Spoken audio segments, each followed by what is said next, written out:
any type of catch and funnel throw with your feet constantly moving. I know it looks dorky, so hopefully you can see my feet, but any type of like feet rhythm throw where your feet are moving and you go into the throw. So something like simple as like if you're getting a throw from the shortstop and you're a second baseman, so something like just boom, catch, throw. Something that as your feet move, your hands move at the rhythm of your feet. So obviously, like you're trying to catch and get rid of it, there's a time sensitive task completion. You're automatically going to keep your hands as simple and extremely efficient to obviously accomplish the power output task. Even stuff like where your feet, that was a B, feet are moving and you can load your hip. So like feet move, step back, catch, funnel, throw. You'll notice that as we do these throws, the ball is going to come out extremely crisp and just back spinning the frick out of it, and that's been his big thing for the time being. So same thing, you can get fancy. Biggest thing is just stay athletic, fancy, and do the opposite of that step back throw where you come here, go forward, throw. You're just training your hand to simplify the path as your feet initiate the tempo of everything. And then, like I said, with the hands high, that's what we're trying to get him to do right now, is to feel the sensation of going from hand dip, but down into your retraction. Something that I like is kind of just coming from here, up to down. You can do this with your hands closed, or like you're catching a ball that's coming down from you. So hands up, down, and throw. I already have that pass, so a lot of this stuff for me just feels normal. It's going to feel differently for you guys because it's been a totally different sensation for the longest time.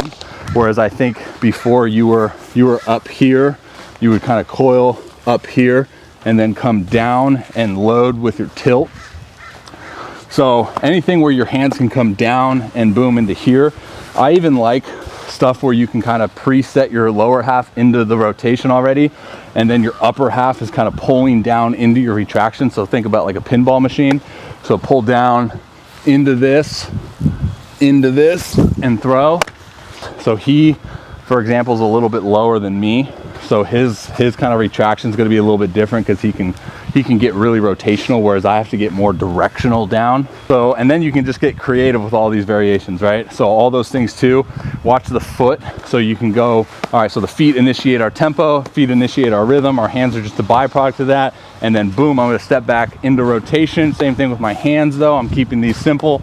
Step back into rotation, boom. Arm side, hands wanted to lag, wasn't on time with the ball. And then obviously we talked about this last year, any type of like ground ball, funnel throw, but for you, I would encourage you to get more hands like funnel to the ear. So whereas before we were doing funnels to the chest, right? So a funnel to the chest, separate and go. Think about funneling to the ear. So funnel, ear, boom. Again, we're trying to over amplify the sensation. So a lot of this stuff, even though you're not going to be maybe a hands high guy, you're not going to, feel ground balls to the ear, whatever variation is going to get you to be simplistic with your hands, that's what we're trying to do. And then you'll find the happy medium when you get on a mound. Another thing, I'm probably biased on this, but anything where the drive leg is forward and you can kind of go with the same thing with your hands, boom, back, retract, boom, back, retract. You're going to feel a lot of separation here. But don't mistake separation for trying to get over rotational. You want to create this separation because you're already going to have it, but you want to stay in your pocket. Think about flexion at 90. If you have a connection ball, that'd be good too. Boom, funnel at 90, retract, and throw. So these are all like catch, play, throw variations. In a drill progression setting, it's going to be a little bit different. Backwards walk, right? So you're going backwards and throwing into a wall, something like that.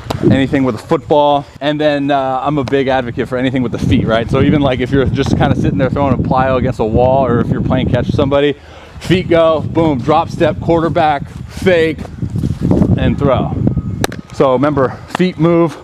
That's going to dictate the tempo of the hands. That's going to dictate the rhythm of the hands. Even like we were doing some like catcher throw variations. I don't know if you ever caught, but something like boom to the ear and throw.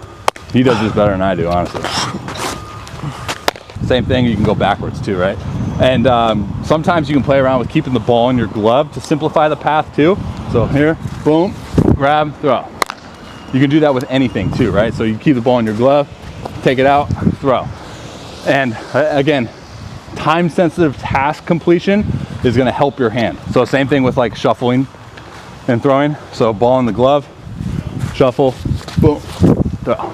And again, it's gonna feel weird, but it's gonna teach your hand to be in the most optimal, powerful position as your front foot is getting close to touchdown, okay? So a lot of times, your hand is gonna mistake like creating more space as your feet move more towards that, right?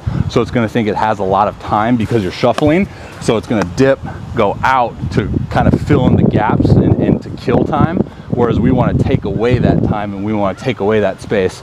So you don't have the ball in your hand, boom.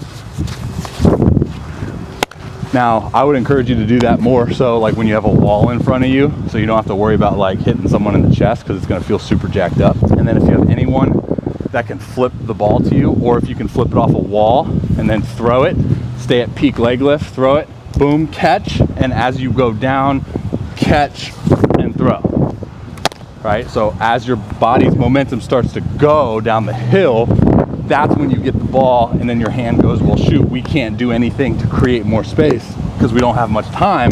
So then it just goes boom, yeah, boom. It's like an outfielder getting a ground ball to throw it home, or an infielder with a speedy runner, boom, gotta go. Or you can just frickin' take ground balls and say, I got 3 seconds to frickin' throw it to the net at first.